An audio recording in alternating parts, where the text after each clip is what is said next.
Hi, I'm Terrell Turner, the host of the Law and Finance Show. And today we have on a great guest because there are a lot of firms that are really trying to figure out how am I going to grow in a meaningful and somewhat, I guess you say, more organized way. Because one of the things that you don't want to do is when you're growing your law firm is you don't want to grow in a way that it just absolutely consumes every part of your life. You want to actually build a business, not just build a job that you eventually end up hating. So, I have a great guest on that is a podcast host as well as an amazing entrepreneur that is working with tons of law firms of really helping them maximize a very, very, very important part of their business. So, stay tuned for today's show.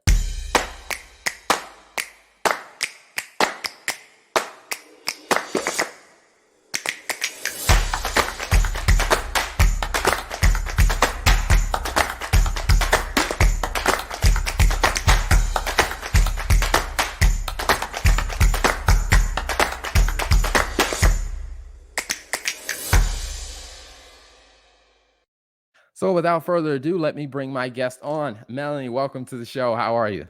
Thank you. I'm doing great. How are you, Terrell? I am very well, very well. Thank you. It's very interesting that, right now when we're filming this, it is the end of February, well, beginning of February.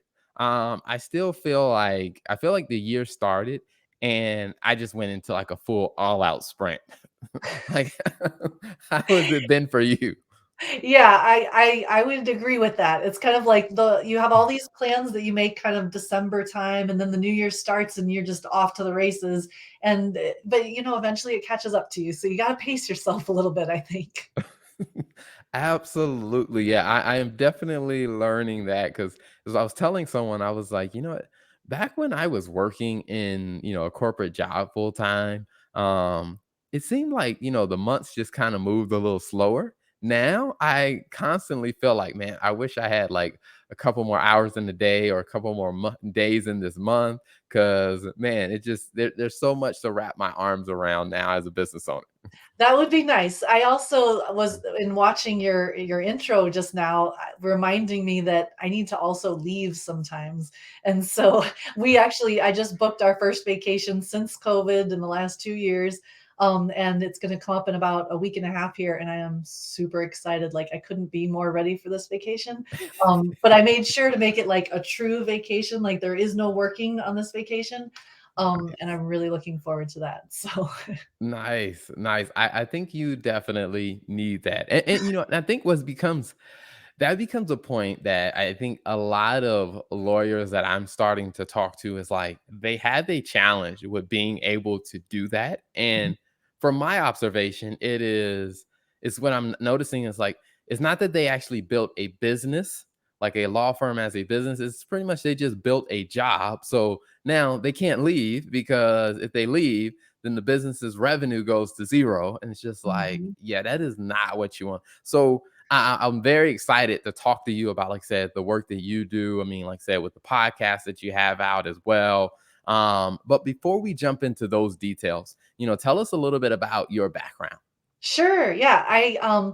So I'm Melanie Leonard. I founded Streamlined Legal, but way before that, went to the University of Illinois, got my degree there, and really ever since I was, I don't know, probably a teenager, I really wanted to be a lawyer. Like I thought it sounded very exciting and I thought it was going to be amazing.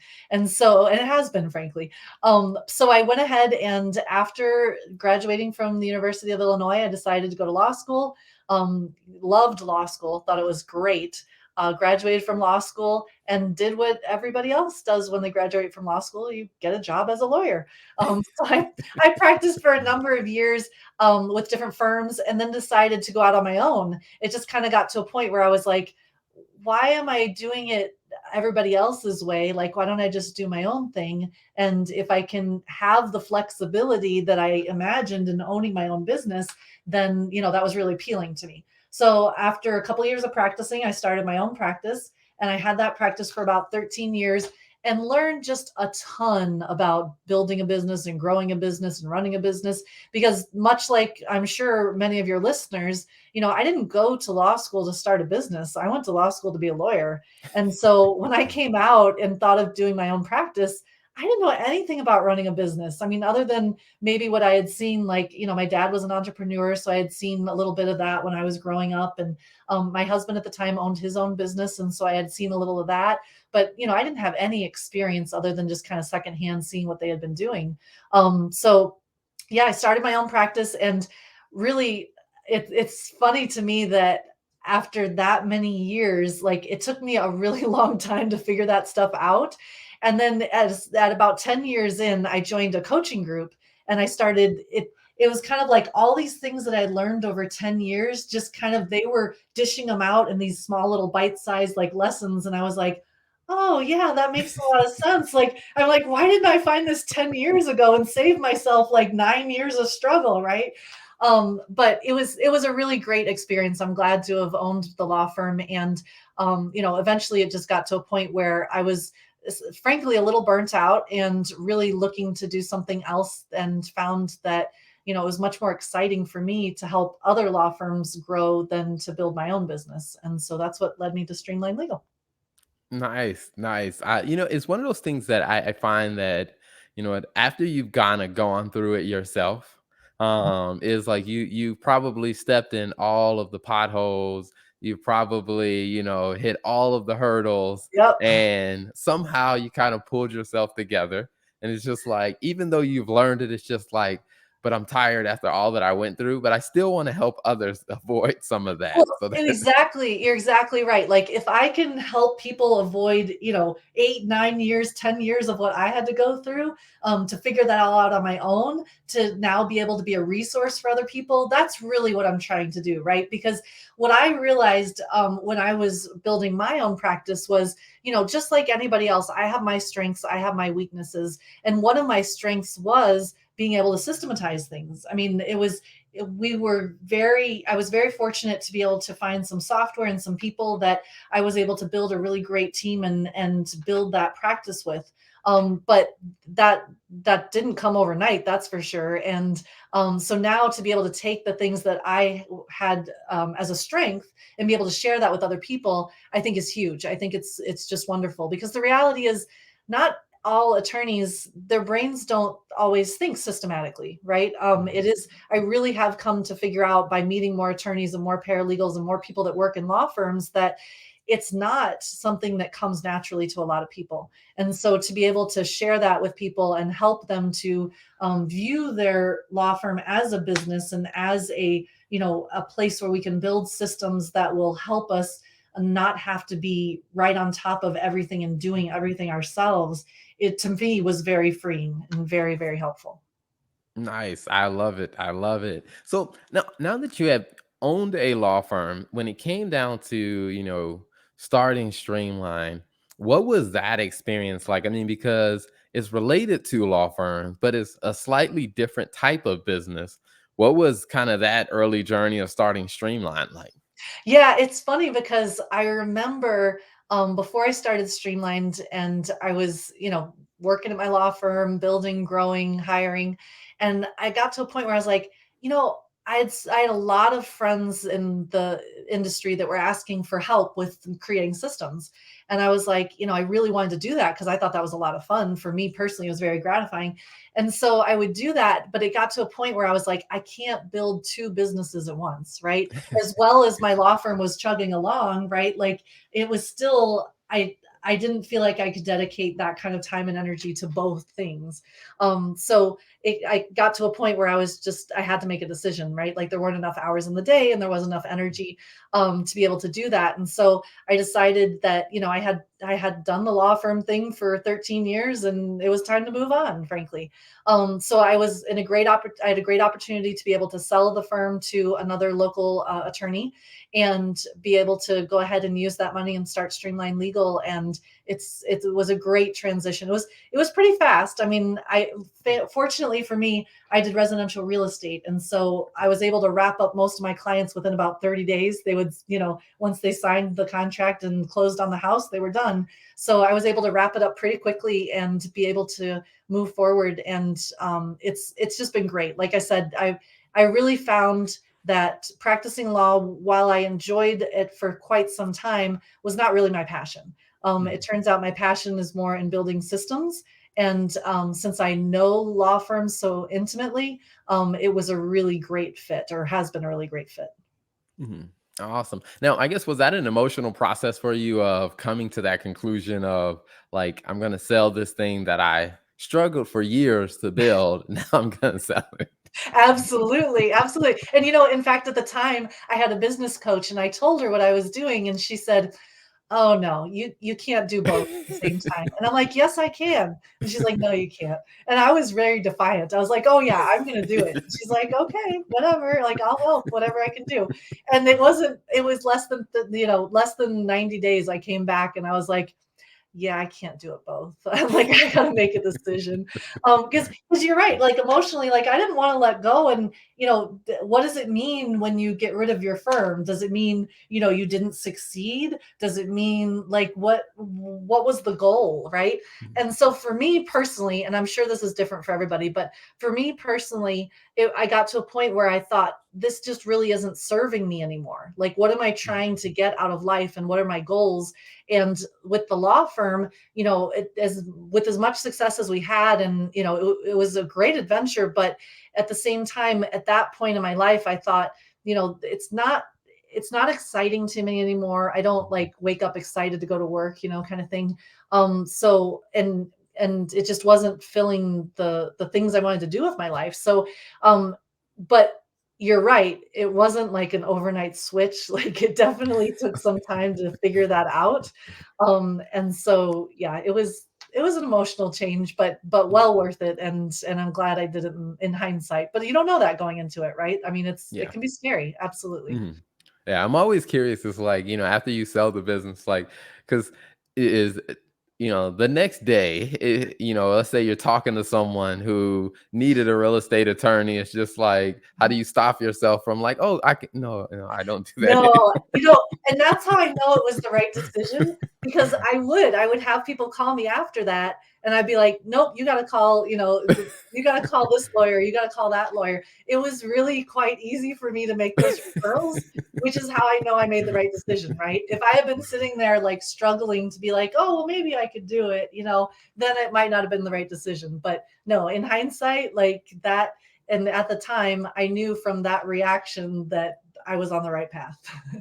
Gotcha, gotcha. No, I love it. I love it. So now when you're moving, the journey of Streamline, one of the things that I think it becomes very interesting that a lot of lawyers face in, building a firm, and I think any business face, is really clarifying what's the problem that you are solving and how do you get that message out to your ideal clients. What was that part of your journey like of, because people may have had a very clear idea what a real estate attorney does, but Sure. when you move into Streamline, it's just like, how do I communicate to people who need my service what I do and how I can help?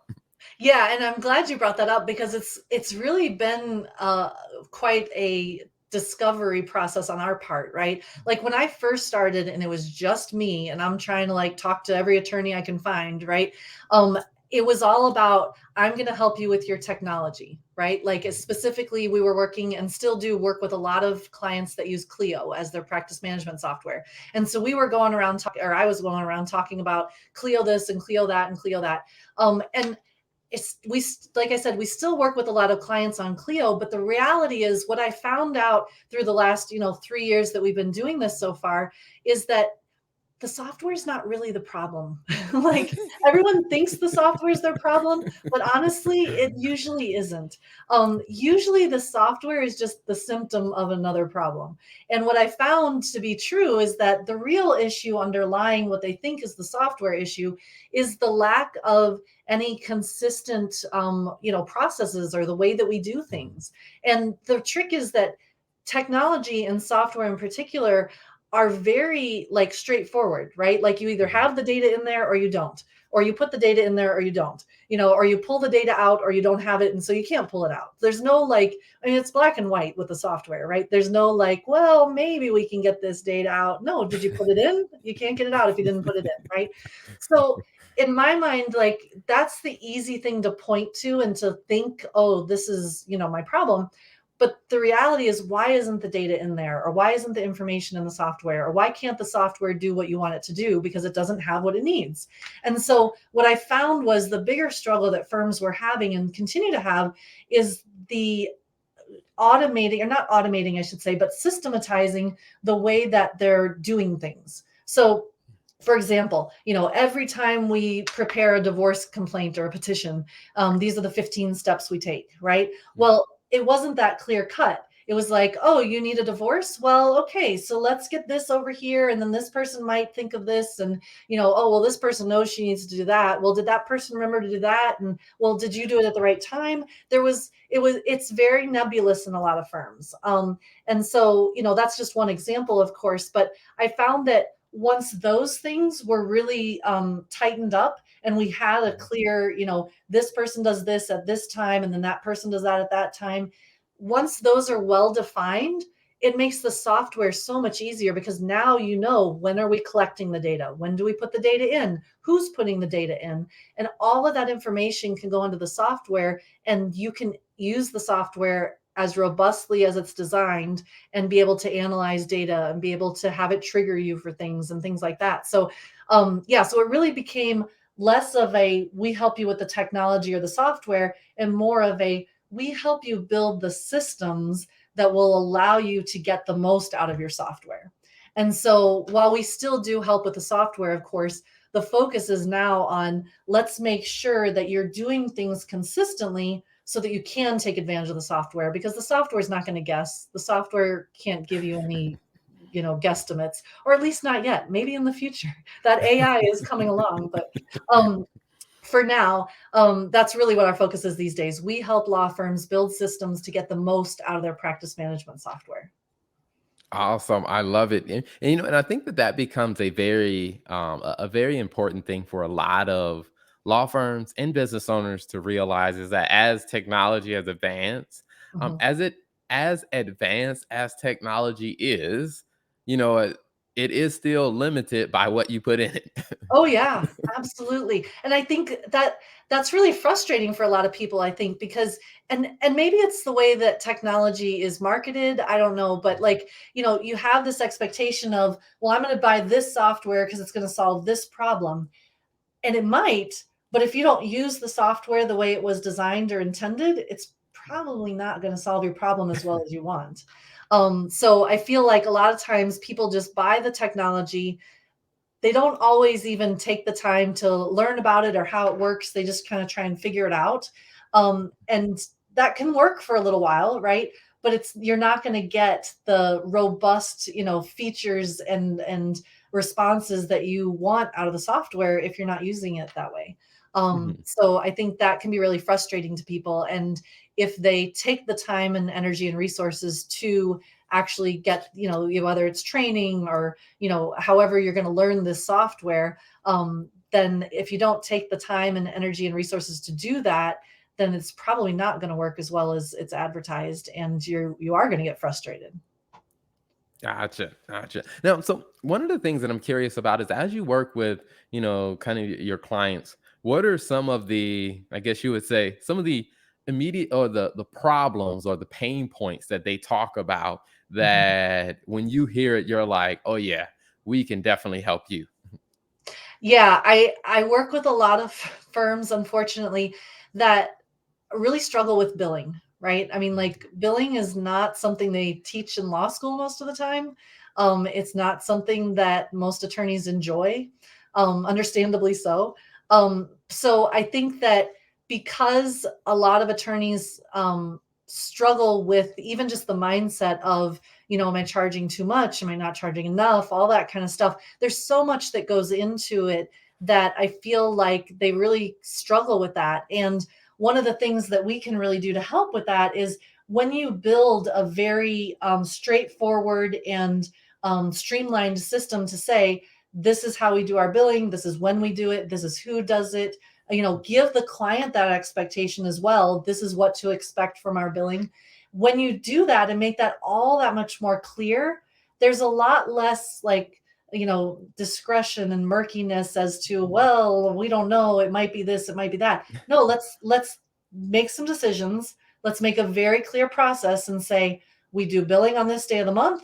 It's due on this day. We're going to take your money out of trust, or however you organize it with your clients. And have that as the expectation going forward.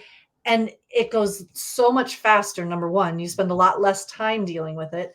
And it's a lot less of a headache because the expectation was set up front. Everyone going into it knows it, both your team and the client and everybody.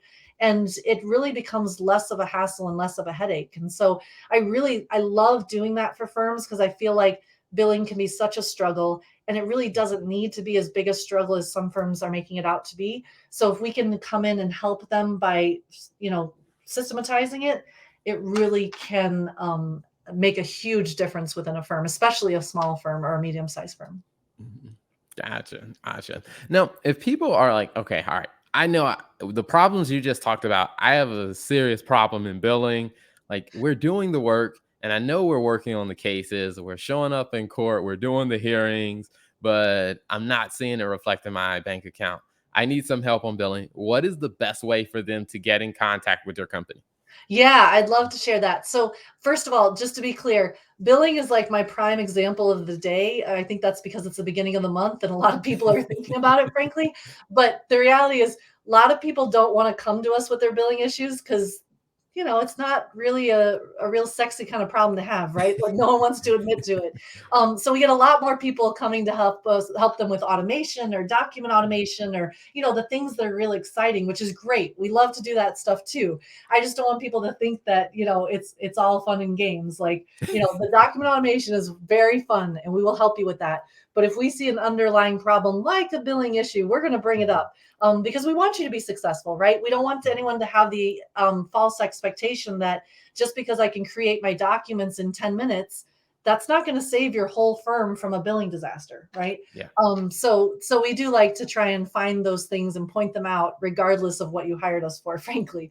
Mhm. But if you are interested in learning more about Streamline Legal, I would definitely recommend heading over to our website, which is, of course, www.streamline.legal. And on the website, you're welcome to reach out to us, schedule a call so we can chat a little bit about what challenges you're having. Or one of my favorite features of the website, frankly, is towards the middle where, oh, there it is, where we've got a whole library of videos that you may have seen if you follow us on social media, or they're posted on our YouTube website as well, our YouTube page as well. And it's just like super quick, less than 5-minute videos that give you some type of practice management tip, right? So maybe it's, how to use a software, maybe it's how to set up a system. There's all kinds of really great resources in there, I think, that are totally free to you. Feel free to check them out, and hopefully they'll be able to help you in organizing your own practice. Oh, and the podcast. How can I forget the podcast? So our podcast is called Your Law Firm is a Business, Take It to the Next Level. And I'd invite you all to check it out wherever you listen to podcasts. In fact, if you've got Alexa sitting on your desk as well, you're welcome to ask her about the podcast. She'll be able to share the latest episode with you. And yeah, it's been fantastic. Mark from GNGF and I are both working on this podcast together, and it's really been a great opportunity to marry his ideas about marketing with our ideas about systems and really help you build your firm. So yeah, check it out. It's been a great adventure. Awesome. I love it. And I will say I've listened to a couple of the episodes on the podcast. The At the time of recording this, two of the more current ones are the Finance 101. Mhm. Great information in there. I think that you will definitely learn and grow a lot from listening to the topics that they talk about on the podcast. So definitely go check them out. Thank you so much. And thanks for having me. It's been a great, great time. I love chatting about business building in any venue. So maybe next time we'll have to take this one on the road and do it live. Absolutely. Well, I would say if you have one more moment, last question I always love asking is, what's Yeah. one tip that you would share with, you're talking to a lawyer who's trying to run their law firm and they're trying to figure out, like, how do I scale this and take this to the next level? What's one piece of advice that you would share with them? Okay, so I'm gonna have to borrow the line from Elsa in Frozen, because you really have to let it go. Like, there are so many things I guarantee that you're doing right now that you don't have to do. Either they don't need to be done, or someone else can do them on your behalf. And so the faster you can recognize the fact that, assuming you're wanting to grow, that, the more you can uh, take off of your plate, whether it's outsourcing it or hiring someone, or there's all kinds of options. But the more that you can get off of your plate and have someone to do on your behalf, then the faster you'll be able to make the changes that you want and grow. And that's something that's really hard for business owners, I think, especially at the beginning, to figure out. And still a challenge for me to this day. I mean, I that's like my key motto, and I still have to remind myself, a couple times a day, do you have to be doing that? Why are you doing that? Isn't there somebody else that can do that, or another way that it can be handled? So I try consistently to remind myself of that. But yeah, it's something that I think if you're not constantly thinking about it, it's so easy to slip into the, oh, I'll just do it real quick, or it's faster for me to do it than to tell someone else how to do it. That's one of my favorite myths. So anyway, that would be the one thing that I know it sounds very basic and very simple, but I think it has really broad implications, and I'm excited for the listeners out there to give it a try. Absolutely. Well, Melanie, thank you so much for being a guest. And also, everyone that is watching, definitely subscribe to the show. Go over to streamline.legal, check them out. And if you need some help, definitely reach out to them. And thank you for watching. And thank you to our sponsors, the TL Turner Group, for sponsoring the show. We get it. Keeping track of your finances can seem pretty overwhelming when you're running a business. Achieving your financial goals in business should not be a guessing game. That's why it pays to work with someone that can take a hard look at your financial numbers and not add more stress to the balancing act of running your business. The T.O. Turner Group will provide a clear and concise explanation to